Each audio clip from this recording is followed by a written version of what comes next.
नमस्कार, मैं भूपेंद्र पटवा। एकता न्यूज में आपका स्वागत है। चलते हैं खबरों की ओर। श्री राजमानस संघ धमतरी का वार्षिक सम्मेलन मराठा मंगल भवन में संपन्न हुआ। कार्यक्रम का शुभारंभ भगवान श्री राघवेंद्र सरकार की प्रतिमा में दीप प्रज्वलित कर किया गया। इसके बाद भगवान श्री राम की आरती की गई। इस अवसर पर स्थानीय मानस मंडली द्वारा मानस गान कार्यक्रम की प्रस्तुति भी दी गई। कार्यक्रम में 34 शक्ति केंद्रों से आए पदाधिकारी एवं श्री राजमानस संघ धमतरी के पदाधिकारियों का सम्मान किया गया। मुख्य अतिथि डॉक्टर रोशन उपाध्याय ने सनातन धर्म एक संस्कृति विषय पर व्याख्यान दिए। विशेष अतिथि अशोक पवार ने राजमानस संघ के कार्यों की भूरी भूरी प्रशंसा की। इस अवसर पर मुख्य अतिथि के हाथों से राज्यपाल द्वारा सम्मानित राजमानस संघ के सदस्य शिक्षक रामचंद्र देवांगन, डॉक्टर भूषण लाल चंद्राकर, पूरण कुमार भेसले का प्रतीक चिन्ह, साल एवं श्रीफल से सम्मान किया गया।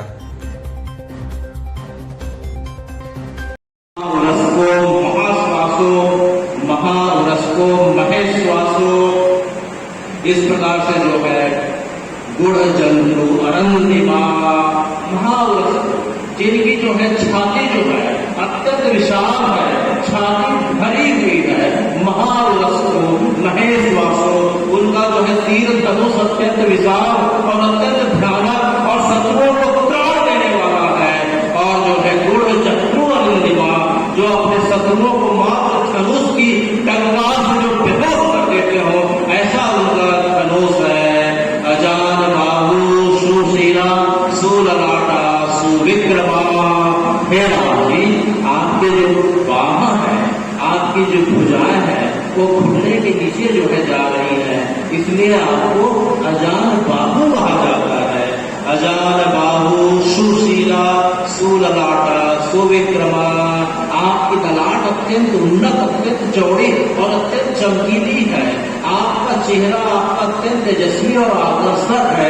हे राम जी, इस प्रकार की आपकी सुंदरता की हम कहाँ तक बखान करें।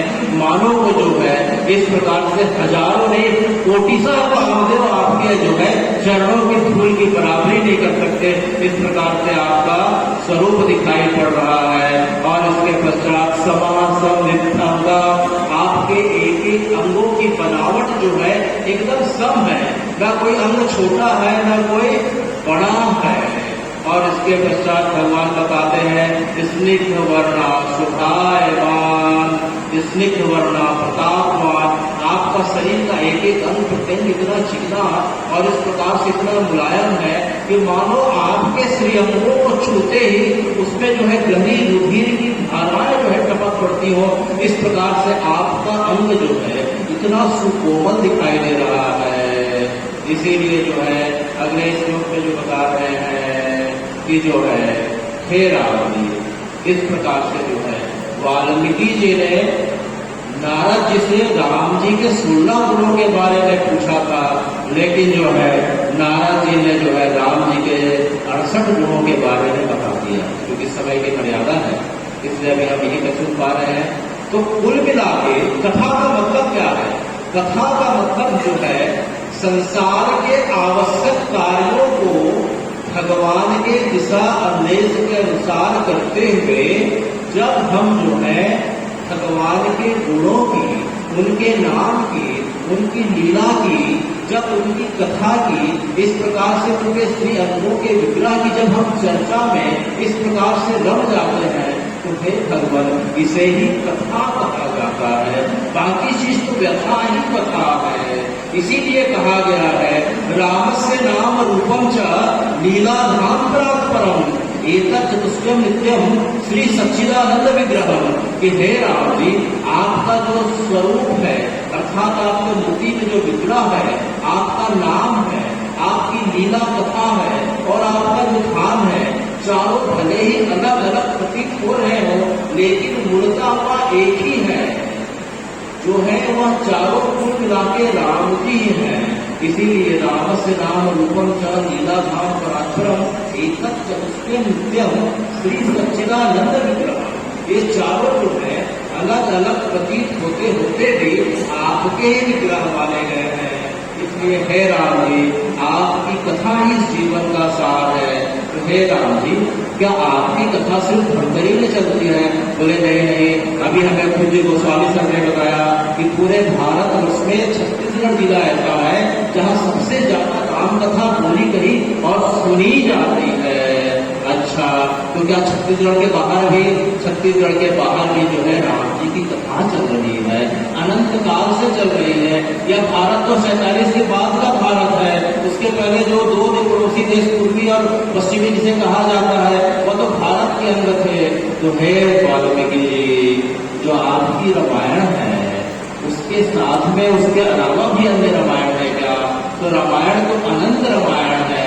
अगर हम तमिल में जाके देखें तो वहाँ कम रामायण का प्रचलन है, तेलुगु में रघुनाथ चरित्र के नाम से प्रसिद्ध है, कर्नाटक में कुमुदेवु रामायण प्रसिद्ध है, और जो है मलयालम में रामचरित के नाम से प्रसिद्ध है। अगर हम उड़ीसा जाते हैं तो रुईपाद केतिकनाथ के नाम से प्रसिद्ध है, और सिखों के जो है 10वें गुरु गोविंद सिंह जी ने गोविंद रामायण की रचना करी थी।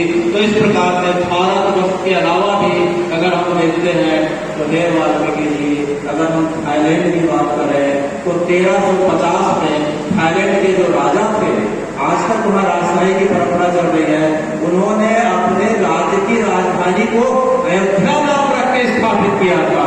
तो तब से लेके आज तक आज भी कोई थाईलैंड की यात्रा पे जाता है तो अयोध्या नाम की जगह और बहुत सारे कॉलोनी और अपार्टमेंट्स के नाम अयोध्या के नाम पे मिलते हैं, जनकपुरी के नाम पे मिलते हैं।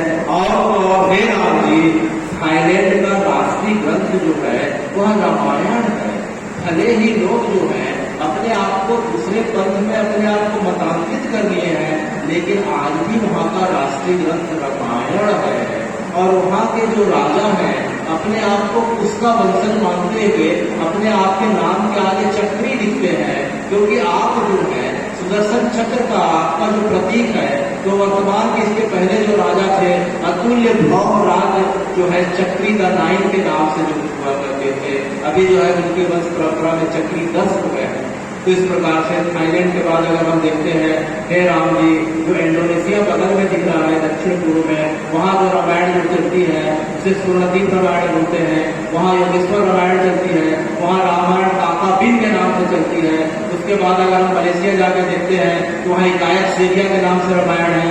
अगर चीन में जाके देखते हैं तो प्राचीन की परंपरा से लेकर आज तक वहाँ जो आजादतम दशरथम के नाम से रामायण चलती है। तुर्की में अगर जाके देखते हैं तो वहाँ खुदानी रामायण चलती है।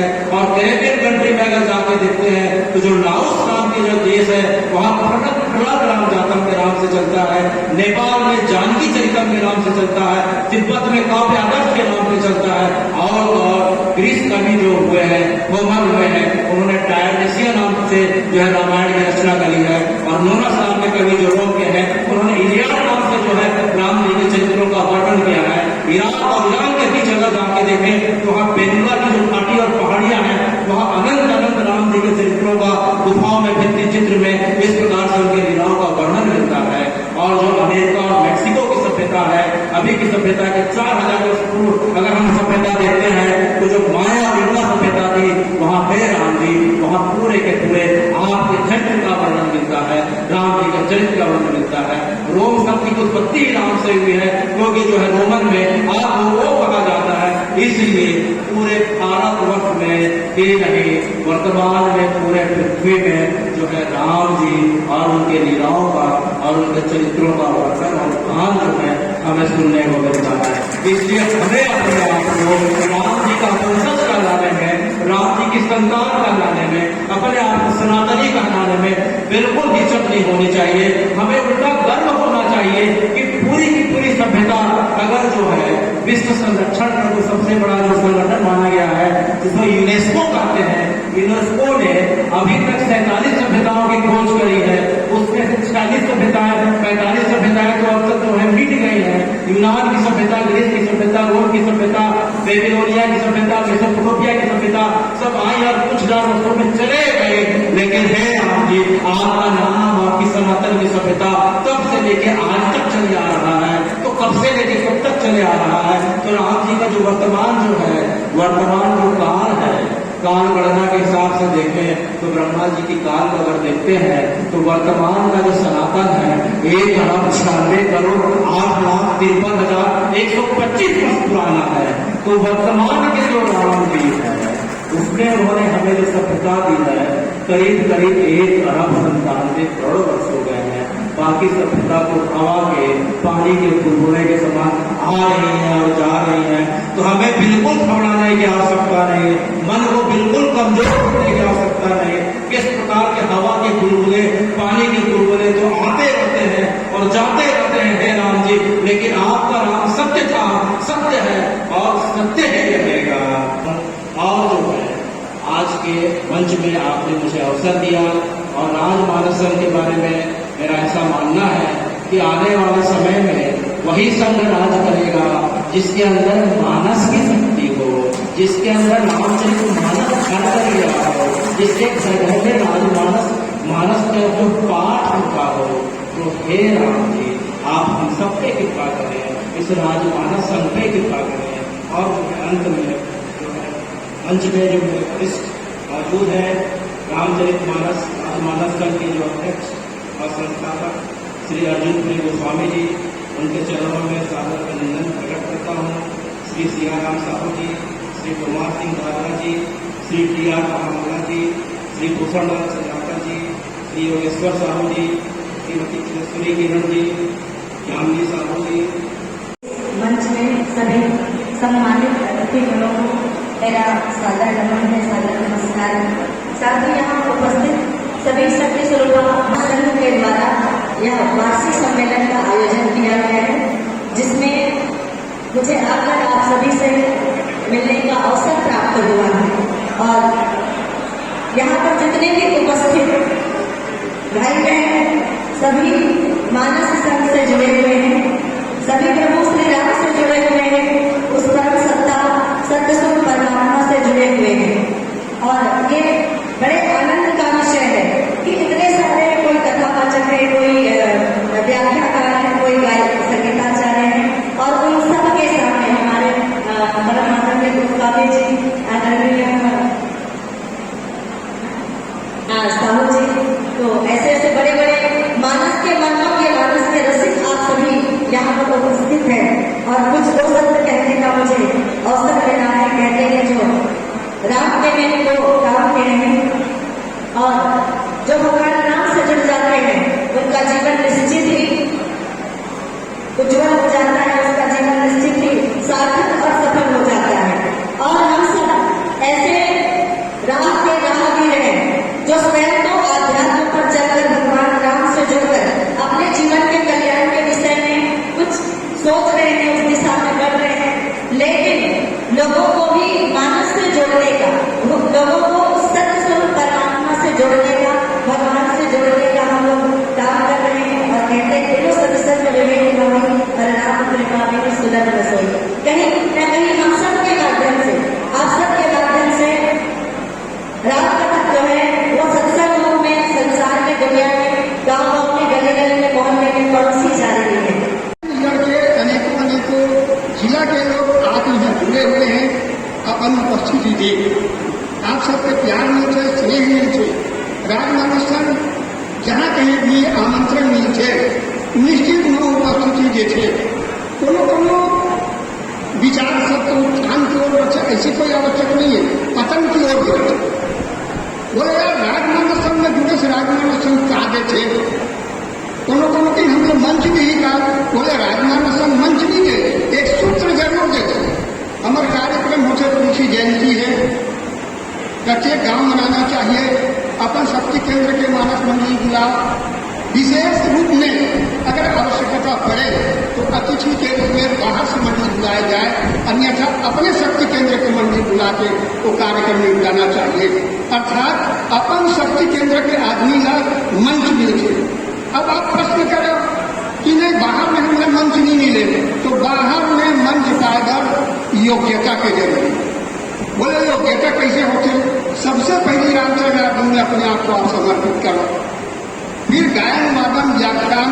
तो व्याख्यान करेगा तो हमारे पास अब टीकाकार आज समाज में पूछा जाए कब भैया टीकाकरण लाठी का अगर लाठी को ट्रेनिंग सेंटर खोल दिए जाए तो लोगों के नंबर टीकाकरण वो गुरु जी टीका करते, मास्टरी टीका करते, गवर्नमेंट टीका करते, डॉक्टर टीका करते, टीकाकार नहीं लगे तो टीकाकार नहीं लगे टेकर का मतलब कहीं चीज नहीं लगे और बोले है आवश्यकता आज समाज आचरण कार्य आवश्यक। वार्षिक सम्मेलन में राजमानस संघ का मैं आप सबके लिए मंगल कामना करता हूँ। भगवान आपके जीवन को सदा सुखी रखे। भाइयों, यह विशाल मंच और विशाल सर्वव्यापी परमात्मा राम का कार्य जिसे लेकर के हम लगातार 40 साल से चल रहे हैं और जैसा कि हमारे चंद्राकर भाई ने बताया कि जो बीज हमने रोपा था वृक्ष तैयार हो गया, फलने फूलने लग गया, सुभाषित होकर के फलने फूलने भी लग गया। आज वो दृश्य हमारे सामने साक्षात्कार हो रहा है। भाइयों, बेनी कवि कहे मानो मानो हो प्रतीतिया है, बेनी कवि कहे मानो मानो हो प्रतीतिया है, पहन हिये में कौन प्रेम उपजाओ तो भारी भवसागर उतार तो कवन का जो पे रामायण तुलसी न गावत। यदि महाराज तुलसीदास जी ने कवि तुलसीदास जी रामायण नहीं लिखा रहता तो हमारे क्या गति होती। समस्त माता पिता को इस मन से प्रणाम करता हूँ। मैं मानस मर्मज्ञ हूँ नहीं, आप सारे मानस मर्मज्ञ हो, मैं उतना कुछ बोल नहीं पाऊंगा।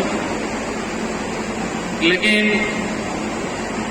भूषण लाल जी चंद्राकर जब अपना सचिव प्रतिवेदन पढ़ रहे थे तो मैं उसको सुना और सुनने के साथ साथ मैं उसको सुना आज हूं और देखा पहले में, जिसमें पहला है कोरोना काल में मानस सदस्य जो थे वो लोगों का बहुत सहयोग किया, ये मैंने अपनी आंखों से देखा है। और दूसरा जो हम रोज देखते हैं, जो रोज देख रहे हैं, मानस के कारण धर्मांतरण हुए सारे व्यक्ति वापस घर आए हैं। ये सिर्फ ये काम मानस परिवार कर सकते हैं, दूसरे में ताकत नहीं है। बात मैं रात को मेरे अनुज रोशन से बात कर रहा था कि आप कल किस में चर्चा करेंगे, तो मेरी इच्छा थी कि भरत चरित्र में वर्णन की जाए।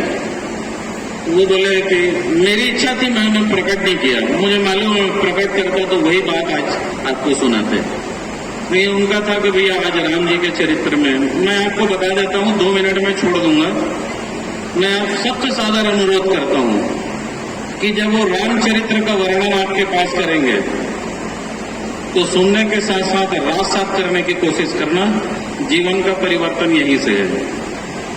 आप सुने होंगे कि मैं ऐसा करता हूं, मैं वैसा करता हूं, मैं जो भी करता हूं, और आप मेरे बारे में जो भी सुनते हैं, इसका मुख्य कारण यही है कि मैंने रामायण पढ़ना सीखा, तभी यह काम करना सीखा। उसके पहले मैं काम करना जानता ही नहीं था। और रामायण ऐसा ग्रंथ है, ऐसी ताकत है जिसमें आप कुछ भी कर सकते हो, कुछ भी पा सकते हो। सबसे बड़ी बात, रामायण पढ़ते रहो, आप अपने दुख में विजय प्राप्त कर सकते हो। बैसाखी लेके किसी के पास हाथ पसारने की जरूरत ही नहीं है, ये रामायण में पाया मैंने। तो मैं ये कहता हूं कि आज आपका बहुत अच्छा समय है, पूरा मानस परिवार जुड़ा है। मेरे अनुज राम जी के चरित्र के बारे में आपको कुछ कहेंगे। मैं एक बात कहना चाहूंगा इस मन से, मैं वो लड़के मानस परिवार के मोहम्मद सर प्लीज सर, कि मानस परिवार का जब वार्षिक सम्मेलन होता है तो सम्मान उनका भी होना चाहिए। जो मानस परिवार के सदस्य दीन दुखियों की सेवा करते हैं, उनका लिस्ट बनना चाहिए, उनका सम्मान होना चाहिए। मैं गोस्वामी सर से निवेदन नहीं करता, मेरा अधिकार है लेने का। जब मैं बच्चा हूं, आपको माता पिता मान चुका हूं, तो आपको देना होगा ये अधिकार।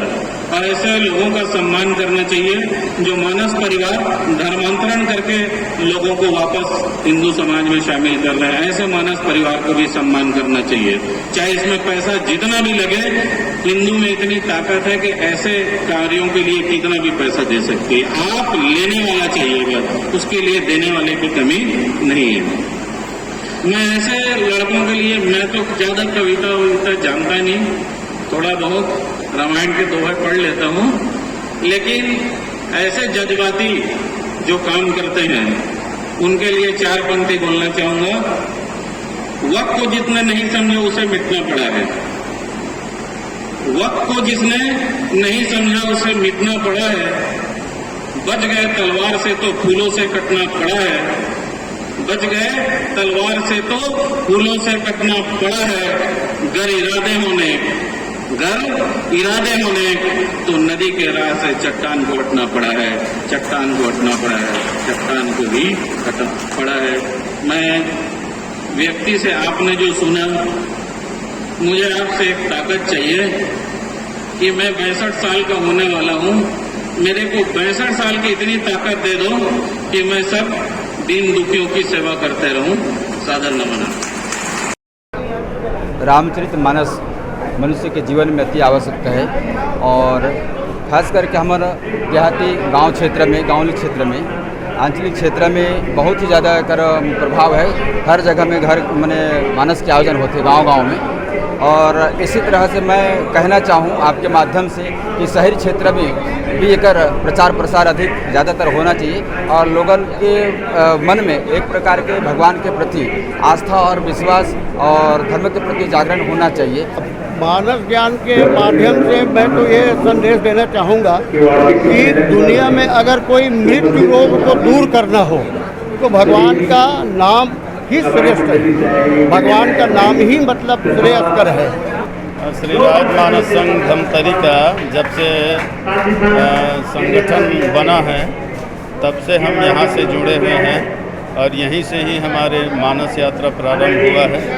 हम श्री राजमानस संघ धमतरी के बहुत बहुत आभारी हैं, जो हमें अपने धमतरी जिला में शुरुआत में मंच प्रदान किया, और धीरे धीरे आज पूरे छत्तीसगढ़ में हम मानस यात्रा कर रहे हैं। तो निश्चित ही ये राजमानस संघ धमतरी जो है बहुत से मंडली तैयार किए हैं।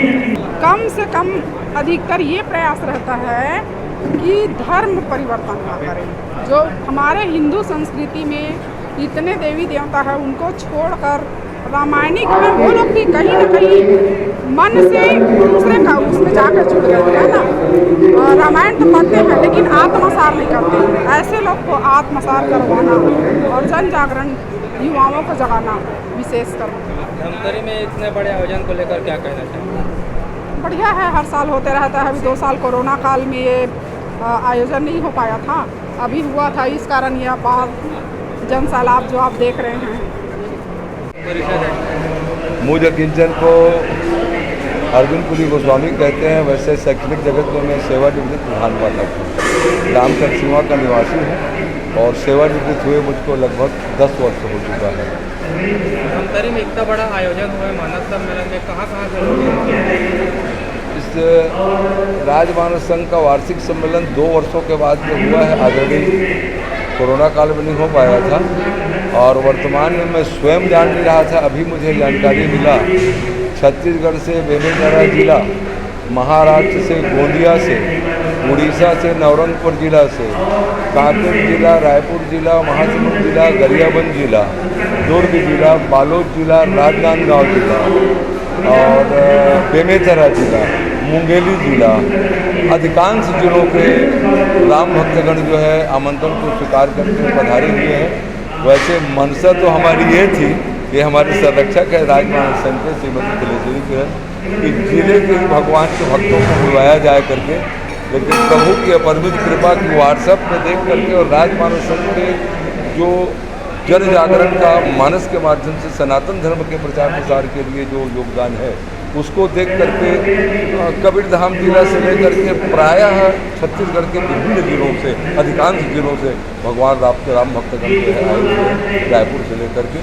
ये वास्तव में आपने अच्छा पूछा, मैं स्वयं भी जा रहा था, अत्यंत मन में प्रसन्नता हो रही है और मीडिया के माध्यम से ये जनमानस के बीच में जाएगी। राजमानस संघ का क्या उद्देश्य है और किस तरह से आप राम नाम का प्रचार करते हैं? राजमानस संघ का बहुत सरल सा उद्देश्य है कि गांव-गांव में महिला पुरुष का मानस मंडली का गठन करवाना, गांव-गांव में राम कथा करवाने के लिए पंचायत या ग्राम विकास समिति या ग्राम के गणमान्य लोगों के माध्यम से एक समिति तैयार करना और राम कथा का आयोजन करवाना अपने गांव में। और इसका प्रतिसाद ये मिल रहा है आदरणीय महोदय, वर्तमान समय में गाँव में मड़ाई की चलन थी लेकिन मड़ाई कम हो रहा है और राम कथा का प्रचार प्रसार हमारे छत्तीसगढ़ में राम कथा करवाने ही करके हो रहा है।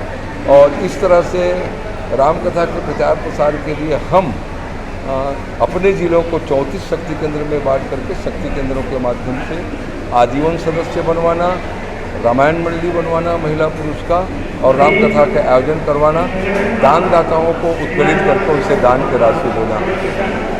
एकता न्यूज़ में आज बस इतना ही। अगले बुलेटिन में फिर मिलेंगे, तब तक के लिए नमस्कार।